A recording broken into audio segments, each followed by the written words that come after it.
నేను అధికారంలోకి వస్తే ఆంధ్ర వాళ్ళ విగ్రహాలన్నీ పీకేసి ఆంధ్రాకి పంపిస్తానని కవిత చెప్తే, ఆంధ్రాకి సంబంధించినటువంటి ఒక నాయకురాలు నాగమ్మ, పల్నాడు పోరాటంలో కీలకమైనటువంటి వ్యక్తి.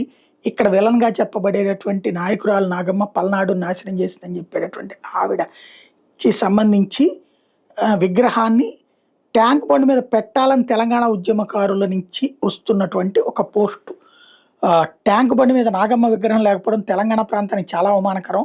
ఎక్కడో ఉత్తర తెలంగాణలోని మారుమూల ఊరు నుంచి పల్నాడు ప్రాంతానికి వలస, పెంపకం వెళ్ళి అక్కడ విధివశాత్తు కలిగిన వైదవ్యాన్ని లెక్క చేయక పలనాటి మంత్రి అయ్యి, అప్పటికి మంత్రి స్థానంలోని బ్రహ్మనాయుడు చేసే స్వార్థపూరిత చేష్టలు రాజుకి ప్రజలకు అర్థమయ్యేలా చేసి, పర్యవసానంగా బ్రహ్మనాయుని కుట్రకి పల్నాడు 2 భాగాలు కాగా, గురజాల రాజధానిగా ఉన్నటువంటి పల్నాటికి మహామంత్రిగా ఉండి, తర్వాత వచ్చిన పల్నాటి భారత యుద్ధంగా చెప్పుకునే యుద్ధంలో గురజాల సేనలకి నాయకత్వం వహించి, ఆనాటి కాకతీయ చక్రవర్తి రుద్రదేవుని దౌత్యంతో మెప్పించి, ఒప్పించి, సేన సహాయం పొంది, యుద్ధంలో బ్రహ్మనాయుని చిత్తుగా ఓడించి, పల్నాటిని ఏకం చేసి, నలగాముని రాజుని చేసి, తను మంత్రిగా చాలా కాలం ఉండి, అవసాన కాలంలో పుట్టిన గడ్డపై మమకారంతో ఇప్పటి తెలంగాణ ప్రాంతంలోని అరవెల్లి, ప్రస్తుత జగిత్యాల జిల్లాలోనో గ్రామంకి వచ్చి స్థిరపడి, అక్కడ చెలరేగుతున్నటువంటి బందిపోటు దొంగలను అణచివేసి, ఊరి అవసరాల కోసం అనేక కార్యక్రమాలు చేపట్టి, శరీరం విడిచిన తర్వాత కూడా ఆ గ్రామంలో గ్రామదేవతగా మారిన మొట్టమొదటి మహిళా మంత్రి,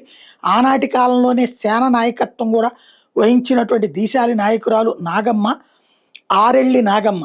నాగమ్మ మీద ఎన్ని అసత్య ప్రచారాలు ఉన్నా కూడా చేసిన, తను చేసిన మంచి పనులకు సాక్ష్యాలు ఉన్నాయి, కానీ ప్రచారంలో చెడు పనులకు ఒక్క సాక్ష్యం కూడా లేదు. అయినప్పటికీ ఇంతటి చరిత్ర కలిగి ఉన్న నాగమ్మ విగ్రహం ట్యాంక్ బండ్ పైన లేదు, కనీసం ఏ ఒక్క జంక్షన్లో లేదు. లట్టు కానివి పొట్టు కానివి మాత్రం నిలబడి ఉన్నాయి.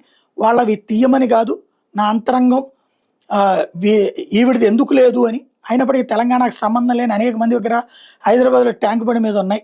ఎఫ్బి పోస్ట్తో ఆగిపోకుండా ఖచ్చితంగా ఇంకా కొందరికి సంప్రదించి వాళ్ళ సలహా సహాయాలతో ప్రభుత్వ దృష్టికి కూడా తీసుకువెళ్లాలన్న ఉద్దేశం అంటూ ఇప్పుడు ప్రొజెక్ట్ చేస్తున్నారు.